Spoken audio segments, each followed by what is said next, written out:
ধরবা কামাই করতো তোকে মাংস জনতে পোলা ধরে মারো না তোমার এই পোলা এরম করে কান্দাছে কে? পোলার কি হয়েছে? হ্যাঁ কি হয়েছে? কান্দো কে তুমি? কানবো না কি করবো আর বুঝো না মাংস আনছে হে না আমার হেরা বারবার আদর টানতেছে আমি যাম না তাহলে টানে না ফের আমি গাল পিছা থর মারছি ও যদি বুঝতো তাহলে মার কাছে মাংস দেখে ও আর চাইতো না। তাই তুই পোলা ধরে মারবি কে? হ্যাঁ তুই পোলা ধরে মারবি কে? নাও যাইছে দি তোমার বুঝির বুকালে মা এতটা মাংস থাকা অবস্থায় আমার পোলায় মাংস চাইছে দেখে তুমি ধাক্কাতে ফালিয়ে দিলে। আজকে যদি আমার নিজের মাও থাকতো তাহলে আর কোনো সময় ধাক্কাতে ফালিয়ে দিত না। সৎ মা দেখে তো আর ধাক্কাতে ফালিয়ে দিল তুমি। তোর নিজের মা যে সীমা চাল তোরা এসম খাইছাল জানিস যে হতমা গড়াইলে হতমাই দিব না তাহলে আমার হতমার বলে কইবার নি গাইছাও কে?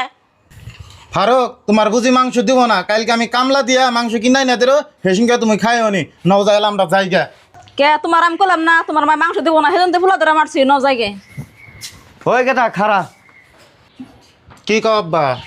ওই তার মেয়ে মাংস পাঠিয়েছে তাই কি হয়েছে রে? এই যা মাংস দিয়ে দেবেন তুই নই যা আমার দাদু বাইরে রাইনটা খাওয়াবি। আব্বা তুমি মাংস দিছ আমি পাইছি, এ মাংস আমাকে লাগবো না।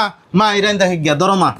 গেদা তোকে মাংস না দিয়ে আমার ভুল হয়েছে বউ ঘরতে বাড়ি আনো মাংস নিতে কোথায় নিয়ে আমার নাতির রাইনতে দাওগা